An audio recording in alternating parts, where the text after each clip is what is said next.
Жараткан Алла Таалага мактоо шүгүрлөрдү, пайгамбарыбызга салам салаваттарды айтуу менен сөзүмдү баштаймын.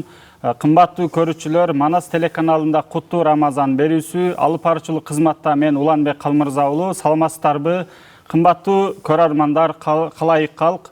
Дагы бир жолу бүгүнкү кармаган орозоңуздар кабыл болсун. Деги эле орозодон сырткаркы бул ыйык куттуу айда кылган баардык ибадаттарыңыздар, жакшылыктарыңыздар, жардамдарыңыздар, иптарлыктарыңыздардын баардыгы Алла Тааланын даргойунда кабыл болсун демекчимин. Бүгүнкү берүүдө дагы бир өзгөчө коногубуз бар. Бүгүн биз ошол биздин динибизде, ислам динибизде жакшылык түшүнүгү, теги эле жакшылыктар кандай, Куран, сүннөттө жана деги эле биздин маданиятыбызда кандай деңгээлде каралат, ошол боюнча сухбат кылабыз. Ал үчүн бизге Манас университетинин теология факультетинин диндерди таануу бөлүмүнүн башчысы жана ошондой эле биздин урматтуу ректорубуздун кеңешчиси жана ушул куттуу Рамазан баш болгон университетибизде көптөгөн социалдык жоопкерчилик долбоорлордун автору жана координатору биздин сүйүктүү агайыбыз Кемал Полот агай, профессор доктор. Кош келипсиз агай. Хош булдук.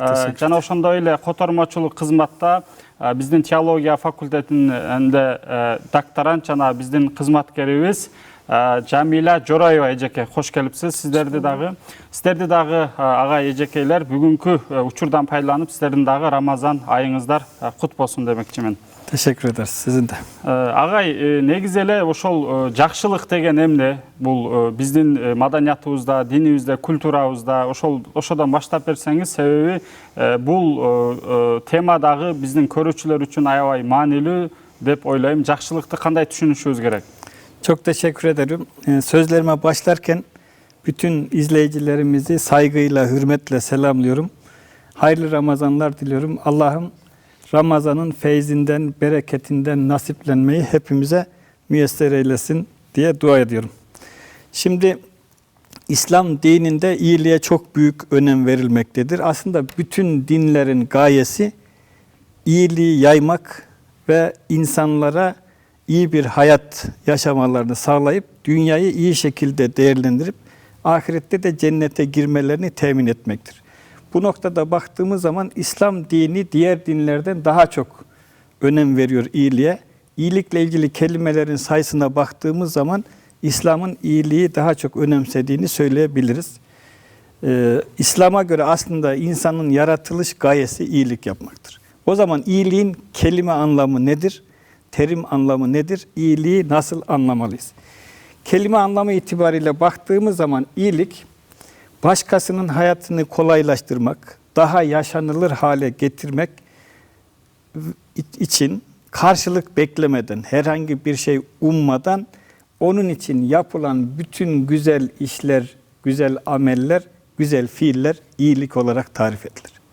Hadis-i şerife baktığımız zaman çok güzel bir tarif var. Diyor ki, iyilik gönlünü huzura kavuşturan ve kalbini ferahlatan, seni şüphelerden arındıran bir şeydir. Kötülük ise birileri size şunu yap dese bile senin gönlünü zorlandıran, içinde şüphe bırakan, ya keşke yapmasaydım diyebileceğin ne varsa onların hepsi kötülüktür diye tanımlanıyor.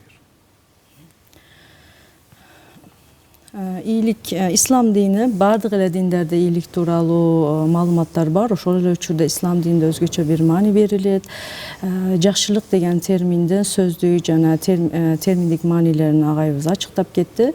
Жакшылык бул башка бирөөнү жашоосун жеңилдетүү, аны жашоого ылайыктуураак кылуу максатында эч кандай каршылык же сыйлык күтпөстөн жасалган ар кандай пайдалуу иш аракетти жакшылык деп айтабыз дейт да. Анан bir hadiste de agayыбыз ayta ketти.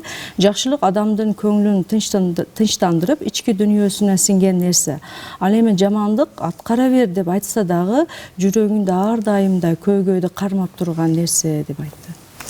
Evet, dinimizde ve kültürümüzde bir şeyin iyilik olması için ne gibi şartları taşıması lazım diye bakarsak, bir kere karşılık beklemeden yapılması gerekir. Bir şeyin iyilik olabilmesi için karşılık beklemeden yapmalıyız. Şimdi bizim Cemil Meriç diye meşhur alimimiz diyor ki, iyilik eden eğer mükafat bekliyorsa tefecidir diyor. Bizim Anadolu'da çok güzel yaygın bir söz var. Orada da diyor ki iyilik eder gibi görünmeyin. İyilik edin, kendiniz görünmeyin. Bu da gösteriyor ki iyilik yapacağımız zaman karşılık beklemeyeceğiz. Birinci kural budur. İkincisi, başka kişilere, karşıdaki insana bu yaptığımız iyiliğin faydasının dokunması. Biz zararlı bir şey istedi, biz verirsek o iyilik olmaz. Çünkü ona zararı var, sağlığına zararı vardır. Toplumda kargaşa çıkarmasına yol açabiliriz. Demek ki karşıdaki insana faydası dokunuyorsa bu iyiliktir. Üçüncü bir şartı da o karşıdaki insanın, iyilik yaptığımız kişinin hayatını kolaylaştırması lazım. Dolayısıyla bazen toplumumuzda böyle iyilik dediğimiz zaman birisine sadece maddi bir yardım yapmak diye algılanıyor. Halbuki iyiliğin manevi yönü de vardır. Mesela bazen bir insana gülümsemek büyük iyiliktir. Zaten Peygamber Efendimiz hadis-i şerifinde güler yüz sadakadır diye buyurmuştur. Жакшылыкты ошо кабыл алуу үчүн, жакшылык болуш үчүн 3 негизги шарт бар. Алардан бирөөсү дейт, эч кандай сыйлык, андан бир жакшылыкты күтпөй эле жакшылык кылуу. Жемил Мериш деген бир инсандын жакшы сөзүн айта кетти. Жакшылык кылып жатып, анан сыйлык күткөн адам бул суткор деген бир маанини билдирди. Анан дагы бир сөзүндө жакшылык кылгандай көрүнбөгүлө, жакшылык кылып туруп көрүнбөй эле койгула деген бир жакшы ачыктамасын да берип кетти. Эми экинчиси дейт, ал аракет осы сага жакшылык кылган бир жакшылык болуш үчүн, экинчиси дейт, башка бирөөгө пайда алып келиш керек ошол нерсе дейт. Үчүнчүсү башка адамдарга жашоосун жеңилдетууга багытталышы керек деп айтты да. Evet, şimdi iyilik sadece böyle bir tanımla kısıtlanacak bir şey değil. Birkaç anlamları var. Mesela diyelim ki görülmeyeni fark etmek. Bazen insanlar yaşarken birisinin sıkıntıları vardır, toplumda kenara çekilmiştir. Kimsenin farkında olmaz ama siz görürsünüz bu adamın bir iyiliği, bir derdi var. Gider onunla konuşursunuz. Görülmeyeni fark etmek iyiliktir. Sessiz kalan birinin sesini duymak iyiliktir. Mesela yük taşıyan caddede görüyoruz nenelerimiz, dedelerimiz, beli kambur, elinde eşya var. Caddeden geçemiyor. O eşyayı alıp o kişinin caddeden geçmesini kolaylaştırmak, yardım etmek iyiliktir. Bir zararı durdurmaktır. Bir Müslüman kardeşimiz bir şeyden zarar görüyorsa o zararı onun farkında olmadan durduruyorsak bu iyiliktir. Жакшылык болушу, жакшылыктын бир гана форма менен чектеп койгонго болбойт дейт. Биринчиси көзгө көрүнбөгөн нерсени байкай алуу. Экинчиси катпай турган адамды угуп, аны дардыны түшүнө алуу. Үчүнчүсү жүк көтөргөн адамга жардам берүү. Көчөдө бирөөсү кыйынчылык менен жүк алып кетип атат, ага да жардам берсең болот. Төртүнчүсү зыянды токтотууга багытталган аракеттер деп айтабыз. Şimdi değerli izleyiciler, iyilik her zaman bir şey yapmak değildir. Bazen bir şey yapmamak iyilik olabilir. Mesela birisinin kalbini kırmamak, incitmemek. Mesela güçlüyken yumuşak davranabilmek.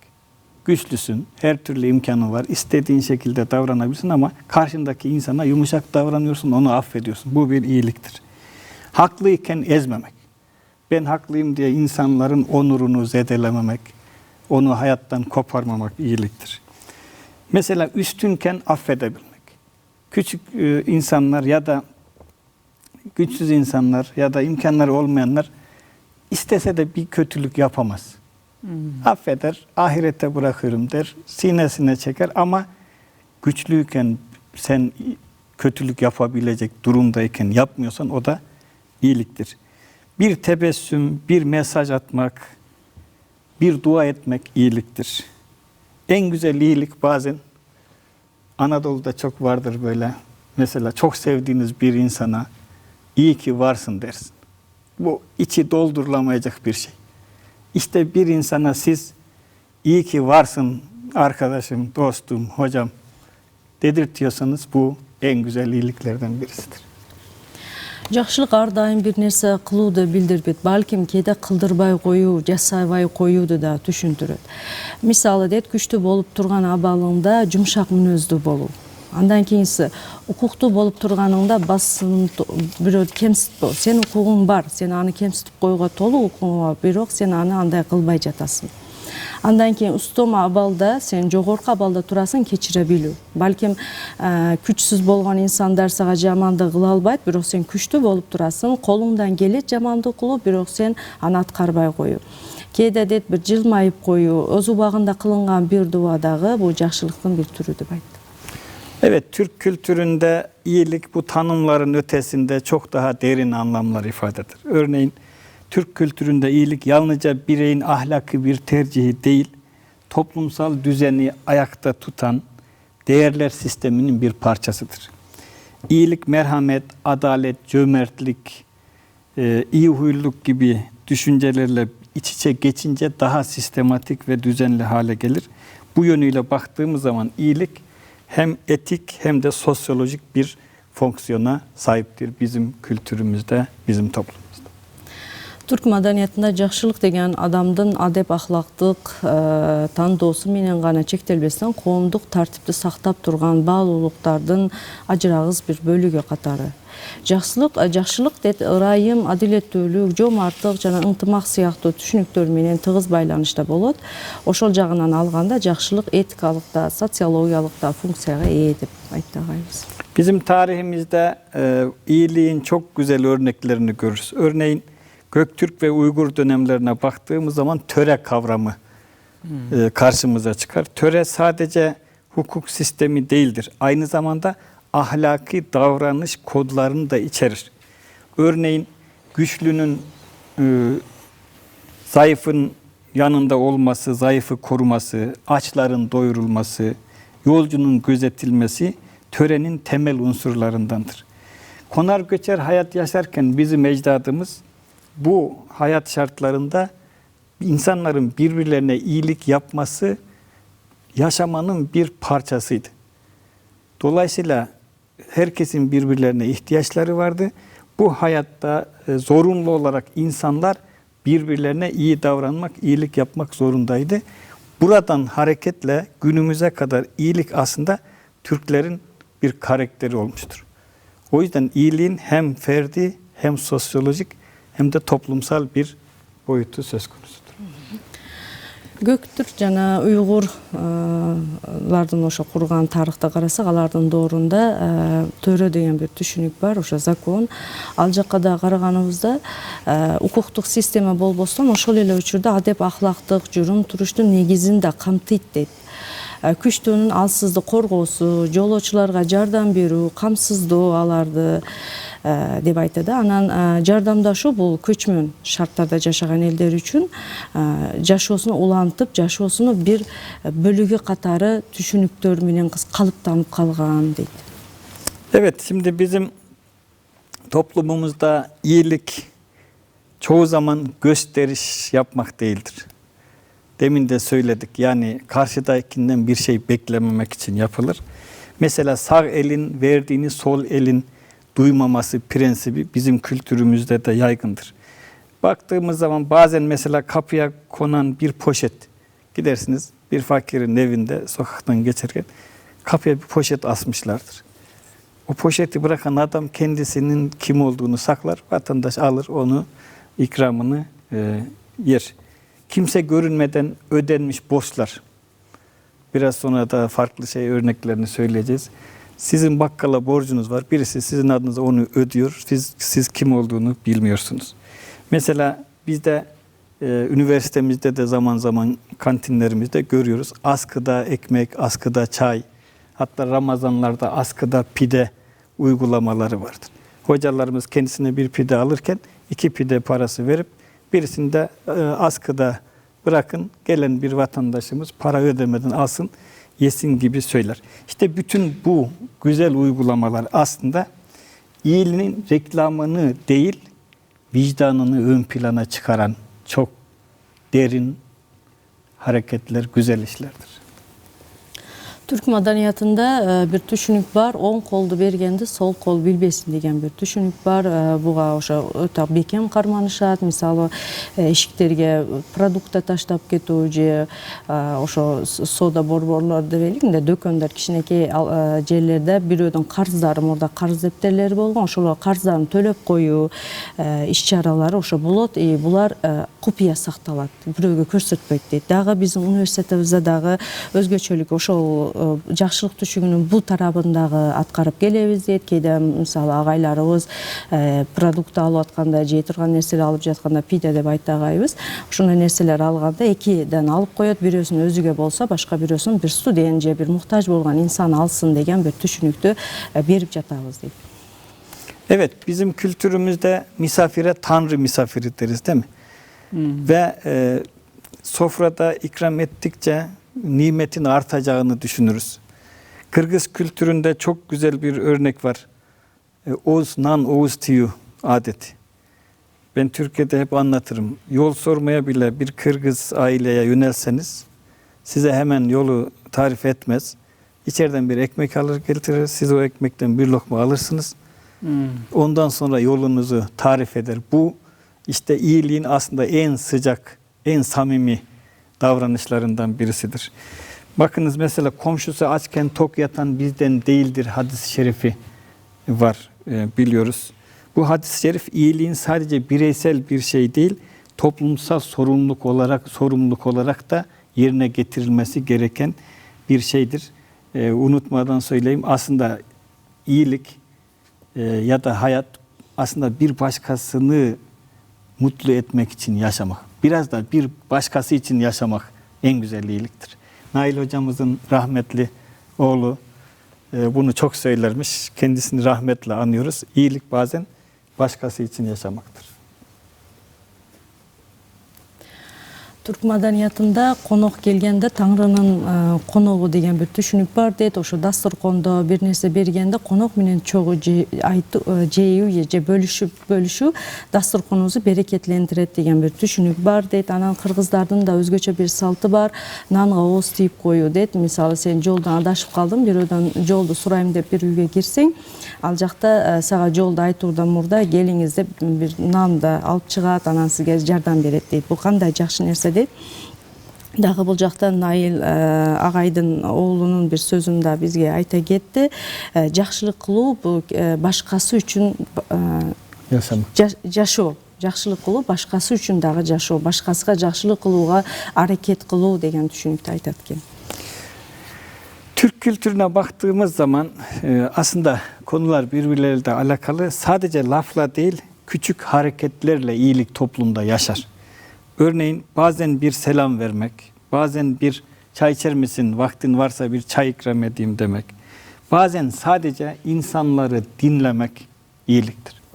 Toplumumuzda aslında şu anda baktığımız zaman çoğu insan dinlenmemekten ve anlaşılmamaktan şikayetçi. O yüzden dertli birisini sadece dinlemeniz bile çok büyük iyilik olarak karşımıza çıkar. Çünkü onun efkarını dağıtır, ruhunu dinginleştirir, hayata başka açıdan bakmasına sebep olur ve o üzüntülü halini dağıtmış oluruz ki bu da bir iyiliktir.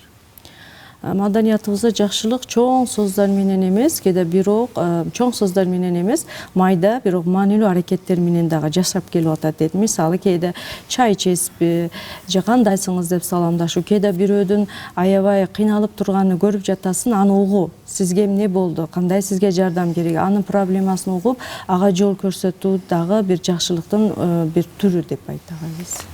Bizim kültürümüzde iyilik yaşamımızın bir parçası olduğu için atasözlerimize de yansımıştır. Örneğin iyilik eden iyilik bulur denir. Bir iyilik bin kötülüğü def eder. Atasözü çok manidardır. İyilik yap denize at, balık bilmezse Halık bilir sözü meşhurdur.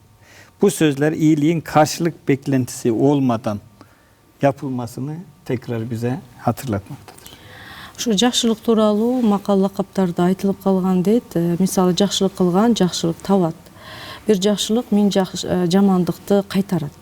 Жақшылық қыл, деңізге ырғыт, балық білбесе жаратуучу Аллах билет деген түшүнүк. Бул ошо сөздөр эч качан ошо жакшылыктар сыйлык күтпөстөн эле аткарылыш керек экендигине көрсөтүп өтөт дейт. Албетте ошол жакшылык кылуу, бирөөлөргө жардам берүү, мисалы ошол кылган жакшылыгындагы милдет кылбай же жашыруун кылуу жалпы эле ошол түрк элдеринин ичинде биздин фольклорубузда, маданиятыбызда бир өзгөчө орунга ээ. Анан сиз тетиги биздин ошо көк түрктөрдөн баштап кийинки дорго чейинки биздин ошол эле макал лакаптарыбызда, маданиятыбызда, культурабыздагы жакшылыкка болгон көз караш, ошолорго болгон подходдорду айтып бердиңиз. Анан бул дагы ошол биздин түрк элдеринин маданияты бай жана көп миң жылдык тарыхы бар. Анан тарыхта дагы улуу үлкөн цивилизацияларды да кургандыгын дагы биз айтсак болот да. Анан албетте сиз дагы айтып жүрөсүз, ошол түрк элдери исламды кабылдоосу менен өзүнүн дагы бир ардагын, өзүнүн иззатын деп коет го, жетип бир жаңы бир этапка өттү да. Анан ошол исламдын кабылданышы менен ошо биздин түрк элдердин маданиятында, культурасында же эле дегил аң сезимде бул жакшылыкка болгон көз караш кандай бир нукка бурулду, ошодон да айтып берсеңиз. Evet, bahsettiğimiz gibi zaten Türk toplumunun karakterinde olan iyilik, Türklerin İslam'la müşerreflenmesiyle birlikte daha derin bir anlam kazanmış, daha güçlü, ahlaki bir zemine oturmuştur. Sadaka, zekat, infak gibi kavramlar bizdeki iyilik anlayışıyla birleşince iyiliği sistemli ve sürdürülebilir hale getirmiştir. Daha sistemli, daha sürdürülebilir, daha derin ve ahlaki zemine oturduğunu görüyoruz. İslam dinini kabul algandan keyin Türk elleri жакшылык түшүнүү кыйла бекемделди. Адеп ахлактык менен чогуу ошо дини негизге ээ болду. Буну дин катары, диндин бир парзы катары садака, зекат, инфак сыяктуу түшүнүктөр түрк маданиятында интимак жана өз ара жардамдашуу салты менен айкалышып, бул биригүү жакшылыктын системалуу жана туруктуу мүнөзгө алып келди. Bu sistemle ilgili mesela Selçuklu ve Osmanlı dönemine baktığımız zaman çok güzel örneklerle karşılaşırız. Osmanlı'da vakıflar aracılığıyla yetimlere, yoksullara, yolculara, öğrencilere, hatta hayvanlara bile yardım etmek için, iyilik yapmak için, onları doyurmak için vakıflar kurulmuştur. Örneğin kuşların kışın beslenmesi için bile kurulan vakıflar vardır. Yine bunun yanında darüşşifalar, aşevleri, kervansaraylar, iyiliğin kurumsallaşmış hallerini bize göstermektedir. Yolculuk yapan birisi görüldüğü zaman onun meşrebine, mezhebine, dinine, Allah'la olan ilişkisine bakmadan herkese ecdadımız İslam'la müşerrefleştikten sonra iyilik yapmayı bir dini ve milli vazife olarak görmüştür. Бул жагынан караганда Салчуктуу, Османлы дооруга караганыбызда закат түшүнүгү ал жакта бир өнүккөндүгүнө кайрымдуулук фонддору, закат түшүнүктөрү мисалы жетимканалар, жакырларга, жолоочуларга, ал тургай куштарга дагы өзүнчө бир жардам берүү, аларды кароо бир вакыфтары курулгандыгы. Анан мындан сырткары дарышфа деди, ооруканалар, ашканалар дегенде тамак бекер, тамак таркатуучу жерлер. Анан жолчу болуп сиз башка бир жерге бара жатсаңыз, сиздин диниңиз ким болсо, улутуңуз ким болушуна карабай, ошо жардам берген атайын конок жерлери бар болгон, буларды финанс кылган ошо вакыфтары тууралуу айтагайбыз. Evet, bizim iyilik sistemimize baktığımız zaman dedik ya sistematik bir hale gelmiştir. Mesela Osmanlı toplumunda iyiliğin gösterilmemesi, yaparken iyiliği gösteriş yapmamak ve iyilik yaptığımız insanın onurunu, haysiyetini, şahsiyetini korumak esas alınmıştır. İyiliğin teşhir edilmemesi gerekir. Eğer iyiliği teşhir edersek, reklamını yaparsak bu zedeleneceği, niyetimizin iyi olmadığının ortaya çıkacak, iyilik gibi çok güzel bir olgunun zedeleneceğini düşünmüşüz ve baktığımız zaman yardım alan kişinin onurunu korumak asıl işlerden biri sayılmış. Evet, iyilik edeceğiz ama iyilik yaptığımız kişiyi de teşhir edip bu fakir bir insan işte sadece yardımlarla geçimini sağlıyor gibi bir görüntüye asla sebep olmamak lazım. Karşıdaki insanın onurunu korumak da aslında iyiliğin içerisinde bir iyiliktir. Osmanlı doğrunda oşa kılgan jakşılıktарды коомчулукка жарыялабоо bir принципига өзүнчө bir маани берилгендигин, адамдык ошо сен жакшылык кылып аткан адамды коомго да жарыялабоо. Бул инсан жалаң ошо жардам алып эле жашап жатат деген түшүнүк пайда болуп калбасын. Анын дагы адамдык өзгөчөлүгүн сактап берген инсанды дагы коргоого алынгандыгы Osmanlı мамлекетте өзүнчө маани берилгендигине эскертип кеткен. Şimdi buna bazı somut örnekler verelim. Örneğin Osmanlı döneminde sadaka taşları vardı. Bu taşlar böyle caddelerin köşelerin görünmeyen yerlerine konurdu. Yardımlar akşam geç saatte karanlıkta yapılırdı ki o yardımı alan kişinin onuru zedelenmesin. Bu çok önemli, hassas bir konu. Örneğin yine demin söyledik zimem defterleri. Eskiden böyle şeyler yoktu. Büyük marketler yoktu. Hemen kredi kartıyla çekip gitmek yoktu. Küçük bakkallar vardı. İnsanların maaşı olmadığı için insanlar gider o bakkaldan gıdalarını, ihtiyaçlarını alır, deftere yazdırırlardı. Ay sonunda hatta belki sadece harman dönemine kadar giderdi. Harman döneminde hasatından paralarını alınca götürür yatırırlardı. Şimdi Osmanlı döneminde ve günümüzde de bu uygulama Anadolu'da var. Küçük bakkallara gidersiniz. Bakkal efendi hele getir kimin ne borcu var, zengin bir adam gider. Birkaç kişinin borçlarını öder. Adam borcunu ödemeye geldiğinde sizin borcunuz ödendi denir. Ödeyen kişinin kim olduğu bilinmez. Borçlunun kim olduğu da bilinmez. Bu hassas denge korunurdu. Yine Osmanlı'dan günümüze yine Türkiye'de, Anadolu'da imece usulü var. Diyelim ki bir insan hastaysa, işlerini yapamıyorsa, traktörü yoksa, tarlasını süremiyorsa, bir ihtiyacı varsa insanlar hemen imece usulüyle toplanırlar. O kişinin tarlasını da ekerler, biçerler, ona yardım ederler ve onun buğdayını da ambarına koyar, onun geçimini temin etmesini sağlarlar. Dolayısıyla bu şeyle baktığımız zaman özetle aslında bizim toplumumuzda Osmanlı'da da olduğu gibi iyiliğin teşhiri değil, mahremiyet yönüne vurgu var. Aşağılama değildir, onurlu bir davranıştır. Sadaka değil, hak anlayışı üzerine iyilik olgusunun oturtulduğunu görüyoruz. Биз караганыбызда Османлы дооруда күнүбүздө дагы көбүрөөк Османлы дооруна агайыбыз өрнөктөрдү берди. Садака таштары деген бир нерсе болгон. Бул мечиттерде, медреселерде же жолдордун бир чеке жактарында, бурчтарында орнотулган. Ким садака бергендиги ал жака белгисиз болгон, ким алганы дагы белгисиз болгон. Ошондой бир өзгөчө бир функциясы болгон. Бул жерде эмнени көрсөткүсү келет дейт? Садака алган инсанды топлум ошо коомчулукта жаман көрүлүп калбасын деген максаты бул жакта корголуп жатат дейт. Ким садака бергени, ким садака бербегени, алганы бергени белгисиз болот дейт. Анан дагы бир нерсе дейт, мурда ошо Түркияда магазиндерде карыз дептерлери бар болгон дейт. Ал карыз дептерлеринде балким биз баягы күзүндө дейбиз, экиндерин топтогондо же балким айдын аягында ошо төлөгөндө карыздарын бай болгон инсандар барып ошол магазиндерге кимдин карыз дептери бар болсо төлөп койгон. Баягы адам келип мен карзымды берем десе, дөкөндүн ээси төлөшүңүздүн кереги жок, себеби төлөндү деп айтылган. Бул жерде болсо ал инсан ким төлөгөндү дагы билбейт.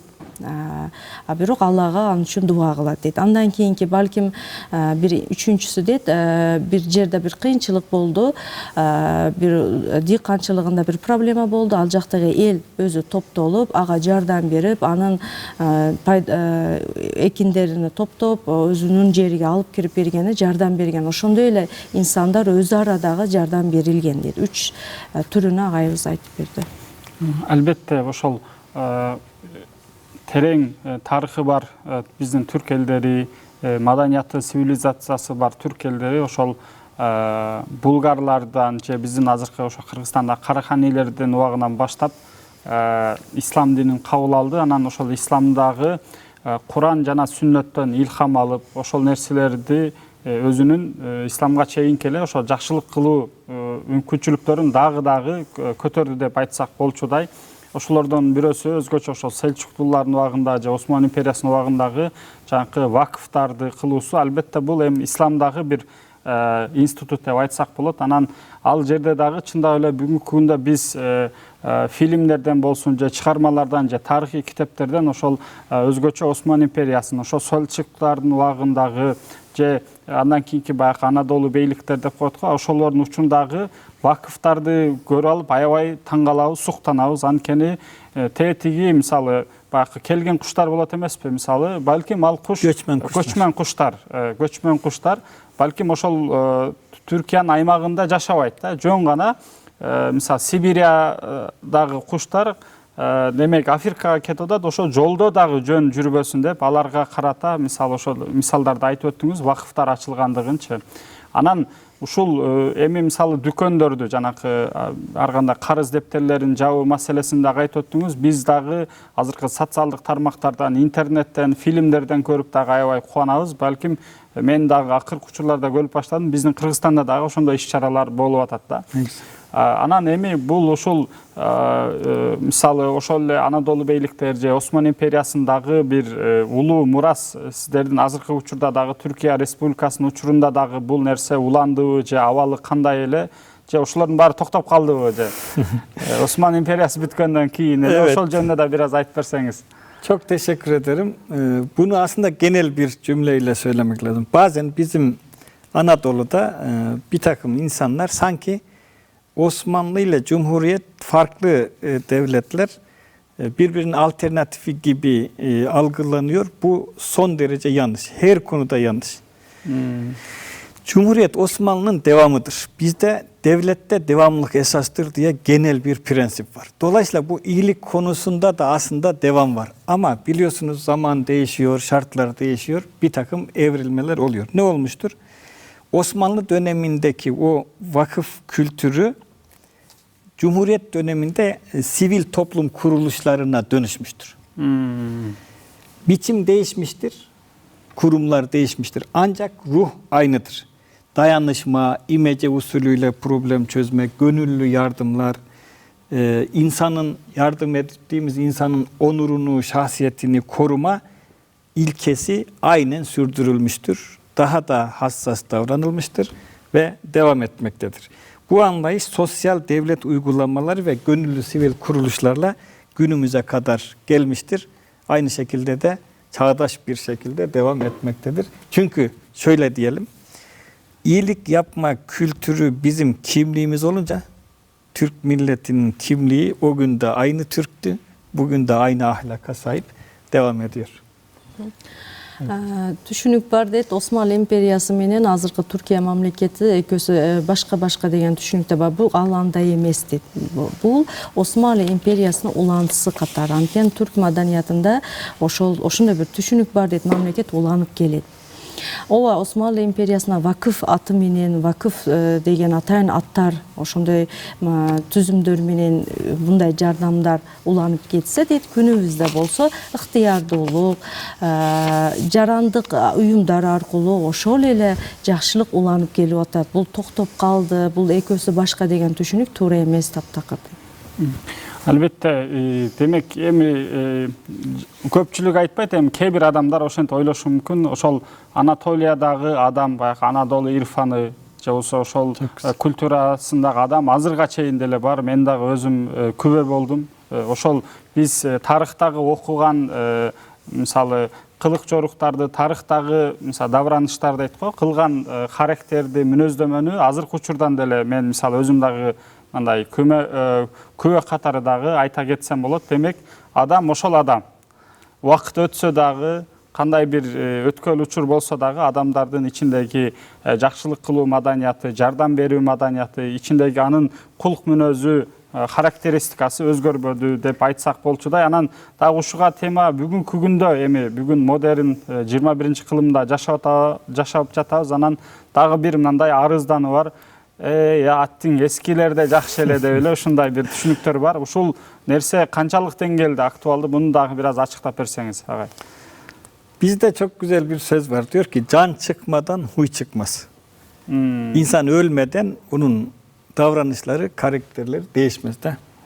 Şimdi günümüzde biraz ferdileşmiştir. Belki bu zamanın şartların getirdiği bir şeydir. Herkesin işi var, gücü var, yoğunluklar arttı. Eskisi gibi böyle vakıflarla toplanmak, toplu iyilikler yapmak belki görünmüyor ama zayıfladığını söyleyebiliriz ama asla yok olmamıştır. Daha bireysel ve dijital bir biçim aldı. Ancak mesela görüyoruz kriz anlarında yine toplumumuz birlikte hareket ediyor. Biliyorsunuz Maraş depreminde insanlarımız deprem bölgesine akın akın gidip yardım ettiler. Kırgızistan'dan Allah razı olsun çok sayıda çadır yardımı yapıldı. O havaalanındaki bizim basındaki bir kızımızın Kırgız kardeşlerimizi gördüğündeki sahneyi bence çok kere izlemek lazım. Kardeşlerimiz gelip ağlaması bizim kültürümüzde iyiliğin zayıflar gibi görünmesine rağmen asla yok olmadığını gösteren örneklerdir. Salgın olduğunda, hastalık olduğunda mesela biz korona döneminde Türkiye'de gördük. Çok güzel insanlar yardımlaştılar. Sağlık memurlarımız devlete karşı vazifesini canı pahasına yaptı. Dolayısıyla zayıflamış gibi görünebilir ama asla yok olmadı. Bizim Türk elleri, Türk halkları böyle kriz dönemlerinde tekrar bir araya gelmesini biliyorlar. Çünkü bu bizim iyilik, bizim yaşam felsefemiz. Hani o bir yaşam tarzı diyoruz ya, iyilik olgusu Türklerde böyle. Жакшылык түшүнүгү алсырады деп айтылып жатат, балким угуп жатабыз дейт. Бирок ал андай эмес дейт. Себеби жан чыкмадан хуй чыкмаз, мындай адам өлбөй туруп андагы баардык түшүнүктөр жок болуп кетпейт дейт. Ошондуктан балким бизге байкалып жатышы мүмкүн, анткени инсандын иштери көп, балким убакыт таба албай жатат. Бирок бул жок болгону жок дейт. Кризис убакыттарын караңыз дейт, мында байкалып калат дейт. Мисалы Түркияда болгон жер титирөөдө кыргыз бир туугандарыбыз барышсу, алардын чадырларын алып баруусу, ал жактагы аэропорттон тосуп алган инсандын ыйлап тосуп алышы, өзүнүн бир тууганын тосуп алгандай тосуп алышы, бул инсанды дагы эле бул ийгилик түшүнүгү бар экен, жакшылык түшүнүгү бар экендиги, уланып келип жаткандыгыны бизге эң сонун bir örnek катары далилдеп турат дейт. Evet, şimdi bizim Türk toplumunda iyiliğin bir özelliği nedir? Onu gördüğümüz zaman aslında konuyu anlarız. Günümüzde de iyilik aslında sessiz bir şekilde yapılıyor, sürekli yapılıyor ve karşılık beklemeden yapılıyor. Günümüzde iyilik bireysel vicdanla toplumsal sorumluluğun kesiştiği noktada bir hayat felsefesi olarak devam ediyor. Kültürel hafızamızda iyilik insan olmanın doğal bir gereği olarak görüldüğü için iyilik yapmaya insanlarımız devam etmektedir. Türk madaniyatına жакшылык токтобой, андан эч кандай бир жакшылык күтпөй эле уланып келип жаткандыгын биз көрүп жатабыз дейт. Жакшылык адам болуунун табигый милдети катары сакталып калгандыгын дагы бир жолу көрүп атабыз. Демек, баягы сиз айтып өттүңүз го, ошол жакшылык кылуу бул ошо түрк элдеринин жашоо образында бар, жашоого болгон философиясы, көз карашындагы бир терең орун алган бир өзгөчөлүк. Biz buyursa ошол канчалаган миңдер жылдык тарыхты жашап өттүк. Демек, мындан кийин дагы мен албетте үмүт кылам, дагы нечендеген кылымдарды карытабыз дагы. Демек, ошол учурда дагы биздин ошол культурабыз менен, маданиятыбыз менен, жакшылык кылуу болгон кулк мүнөздөрүбүз менен, жана мусулманчылыгыбыз менен бул нерселерибизди кыйла сактайбыз деген үмүттөмүн. Анан агай, албетте мына ошентип Рамазан айы кирип келди. Рамазан айында турабыз. Ошол Рамазан айы жалпы мусулман элдер үчүн дагы бир өзгөчө мүмкүнчүлүктөрдүн айы эмеспи? Анан өзгөчө биздин ушул көрөрмандарга айдын Рамазандын баштарында турабыз. Буюрса бүгүн дагы мындан кийинки Рамазан айында kандай жакшылыk кыла алышат? Ошолорго дагы өзүңүз мындайча айтканда кеңештериңиз менен, насааттарыңыз менен бөлүшсөңүз, аларга bir мындай жол картасын чийип берсеңиz daha жакшы болот. Çok teşekkür ederim. Ramazan bildiğiniz gibi paylaşma, gönül alma, arınma ayı. Dolayısıyla mesela ne yapabiliriz? Zaten bunu çok yapıyoruz da bunların sayısını artırmak lazım. İftar yemekleri verebiliriz. Ama bir noktaya işaret etmek isterim. Günümüzde sanki böyle biraz tanış dostlar, zenginler birbirlerine ağırlar gibi. Sen beni davet ettin, ben de onu davet edeyim. Yok onu davet etmesek darılır gibi bir durumlar söz konusu oluyor. Bence bunun tek çözümü dostlar birbirlerini ağırlamayı bıraksın. Gerçekten ihtiyacı olan fakir, fukara, öğrenci, hasta ve yaşlı insanlara iftar yemekleri verebiliriz. Bu noktada bizim Manas Üniversitemizin Sayın Rektörümüzle Ramazan boyuncaki yapacak işleri planladık. Siz de gördünüz. Öğrencilerimiz dün de çok sevinçle yemeklerini yediler. Bizim üniversitemizde mesela Ramazan boyunca her gün bütün öğrencilere, oruç tutsun tutmasın ayrım yapmadan bütün öğrencilere ücretsiz iftar yemeği veriyoruz. Bu çok güzel bir şey. Mesela bunun toplumun geneline yayılabilir. İkinci ne yapabiliriz? Fitre ve sadakalarımızı, zekatlarımızı zamanında verebiliriz. Yine bizde çalışıp da maaşları düşük olan şirket kanalıyla çalışan personelimize Sayın Rektörümüzün öncülüğüyle her sene sponsorlardan, öğretim üyesi hocalarımızdan, idari personelimizden gönüllülük esasına göre para toplanıp bu personelimize Ramazan kolileri, Ramazan paketleri, Ramazan'da gıda yardımı yapıyoruz. Bu geleneği sürdürebiliriz. Mesela komşuları kollamak. Günümüzde komşuluk biraz zayıfladı. İnsanlar şöyle diyor, o bana gelmiyor ben de ona gitmeyeyim. Hayır. Madem biz Müslümanız, madem biz Türküz, komşumuz bize gelmese de Ramazan'da kapısını çalıp ona bir tatlı götürmek, bir iftarlık götürmek. Adam oruç tutmuyorsa bile, iftar konusunda bilgisi yoksa bile böylece malumatı olur. Komşuluğun kıymetini bilir ve yarın birbirimize sıkıntılı bir anda güvenebiliriz. Mesela kırgınları, dargınları barıştırmak. Müslüman kültüründe 3 günden fazla dargınlık hoş görülmez. Dolayısıyla bildiğimiz dargın, küskün, birbiriyle kavgalı insanlar varsa onları barıştırmak Ramazan'da yapılacak en güzel iyiliklerden birisi. Aslında bunu her zaman yapabilmeliyiz ama bizim toplumumuz böyle milli ve dini bayramlarda iyilik duygusu daha çok artar. O yüzden bunu yapabiliriz. Büyüklerimizi ziyaret. Mesela yine biz üniversitemizin sosyal sorumluluk projelerine koyduk. Huzur evlerinde kimsesiz insanlarımızı, yaşlılarımızı, büyüklerimizi ziyaret etsek, onların ellerini öpsek, dualarını alsak bu çok güzel iyilik olur. Yine iftara yetişemeyen insanlara birkaç yıldır yapıyoruz. Öğrencilerimize çok çok teşekkür ediyoruz. İftar saatinde trafik sıkışık olduğu için adam evine ulaşamıyor. Onlara mesela su ve hurma ikramında bulunmak bence iyilik kültürünün topluma yayılmasına çok güzel örnektir. Bunu üniversitemiz yapıyor. Demin söylediğimiz gibi askıda ekmek uygulaması, fırından ekmek alırken, bakkaldan bir şey alırken bir tanesinin fazla parasını verip oradan asarak gariban, fakir, yoksul birisinin onu alıp ihtiyacını gidermesine vesile olursak bunlar çok güzel iyilikler olarak karşımıza çıkar. Özetle Ramazan sadece aç kalmak değil, kalbi doyurmak demektir. Türk kültüründe bu ay insanın hem kendini hem çevresini iyileştirme, yeniden bakıma alma ve temizleme ayıdır diye söyleyeyim. Sağ olun hocam. Buyurun. Ramazan ayında emneler kılsak bolot деген сурообузга кайыбыз аябай сонун бир кооз жооп берди. İnşallah жакшы котоп берген аракет жасайын.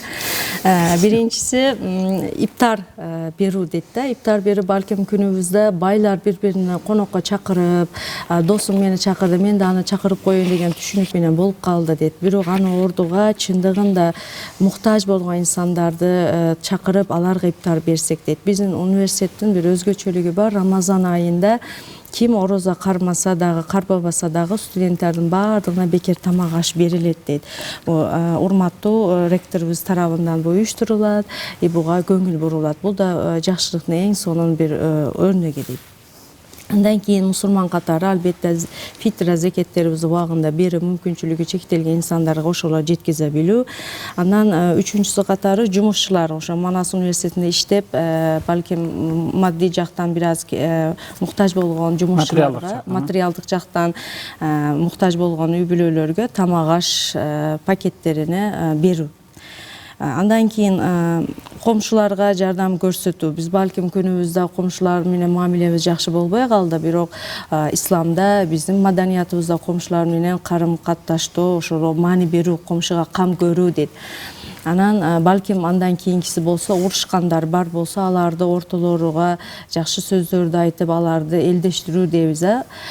Кийин андан кийин чоң улуу муңда зыяратка баруу. Биздин Манас университетинде атайын ошондой проекттерибиз бар дейт. Карыялар үйүнө баруу, алардын зыярат кылуу, алардын дубасын алуу катары иш-чаралар өткөрүүдү мен сунуш кылам дейт. Албетте ыраазычылык билдиребиз агай. Буюрса биздин жалпы эле ошол түрк элдеринде, анын ичинде ошол мусулманчылыкты, исламды кабыл алуусу менен биздин баягы жакшылык кылууда бир өзгөчө сапаттарга ээ болгондугун, мисалы ошол эле вакыфтар же ошол эле Анатолиядагы кээ бир өзгөчөлүктөрдү айттыңыз. Анан могул Рамазандын башында биздин көрүүчүлөргө дагы Рамазанда эмне менен жакшылыктарды толтуруш керек экендигин дагы бир мындай жол картасын чийип бердиңиз. Буюрса ушул айткан насааттарыңыз, кеп кеңештериңиз өз дарегине жеткен болсун. Ыраазычылык билдирем. Анан ошо биздин ушул куттуу Рамазан берүүсүнүн дагы эң биринчи алгачкылардан болуп, ошо долбоордун автору, координатору катары дагы мындан башка жанакы ифтарлыктар баш болуп, биздин элеттерге зыяратка барып атасыздар, мүмкүнчүлүгү чектелген үйлөргө, карылар үйүнө, жетимдер үйлөрүнө дагы барып, ошол окшогон зыяраттарды да кылып жүрөсүз. Ошо биздин университетибиздин жалпы миссиясы негизинде. Жана өзүңүз айтып өттүңүз го, баягы түрк элинде bir söz var, jön ele, kede iş nerse kıl albasan, jön ele bir söz aytıp koy dep, iyi ki varsın dep, ansınarınday sizge dağı iyi ki varsınız, buyursa sizge dağı del sol kalaydı, şul Ramazanda, dağı Ramazandan keyin dağı köptögön jakşı işlerge sebepçi bolup жүрөңүz. Ben bir şey daha eklemek istiyorum müsaadenizle. Bolu. Türkiye'de doçent doktor Nuran Çetin diye bir hocamız var. Tasavvuf Anadolu Bilim Dalı'nda öğretim üyesi. Bu hocamızın bir projesiyle Türkiye'de iyiliğe bilimsel yaklaşım diye bir proje yapıldı. 63 tane bilim insanı her alandan sosyolog, edebiyatçı, tarihçi, hukukçu olmak üzere her alandan iyiliği yazdı. Bunlar da 3 ciltlik kitap halinde basıldı. Türkiye'de şu anda var. İnşallah kütüphanemize de getireceğiz. Dolayısıyla bu güzel projesi için hocamızı tebrik ediyoruz. Destek veren herkesi kutluyoruz. Bunun diğer ülkelerde de, diğer bilim dallarında da yapılmasını öneriyoruz. Ben de Ramazan günü izleyicilerimizden bir istirhamım var. 2026 yılını eğer mümkünse resmi olarak iyilik yılı ilan ettirebilirsek devlet büyüklerimize ricada bulunuruz.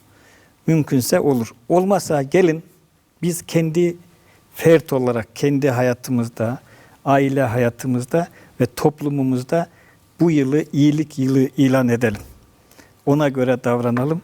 Ben inanıyorum ki dünyayı iyilik kurtaracak. Dolayısıyla sözlerimi bitirirken bütün seyircilerimize hayırlı Ramazanlar diliyorum. İyiliklerin bol yaşandığı bir ömür diliyorum.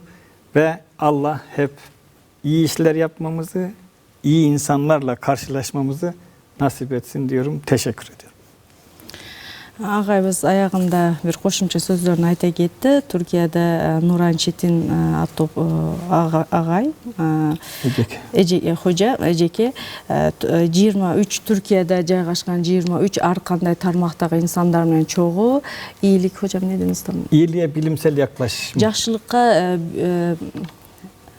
ilmi жактан кароо, көз караш менен багыттоо деген аттуу bir 3 жылдык чоң bir эмгек жарыялапты. 3 томдук bir чоң китеп эмгек жарыялады. Ошону иншалла биздин китепканабызга алып келебиз дейт. Аны окуушуңуздарды сунуш кылам деп.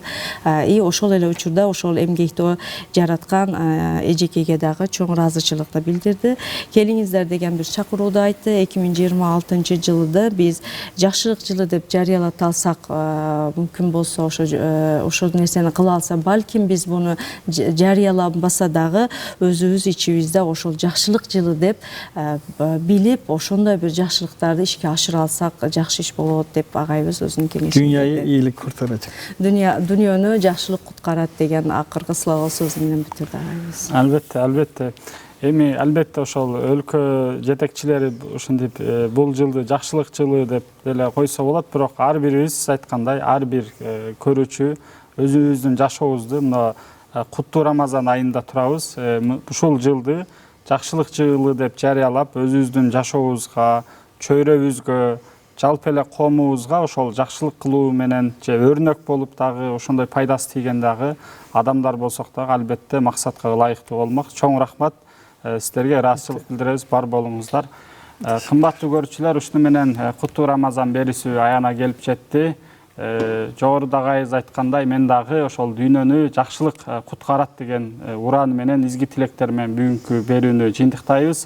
Алып баруучулук кызматта Уланбек Калмырза уулу болдум. Эмки берүүлөрдөн көрүшкөнчө амандыкта туруңуздар.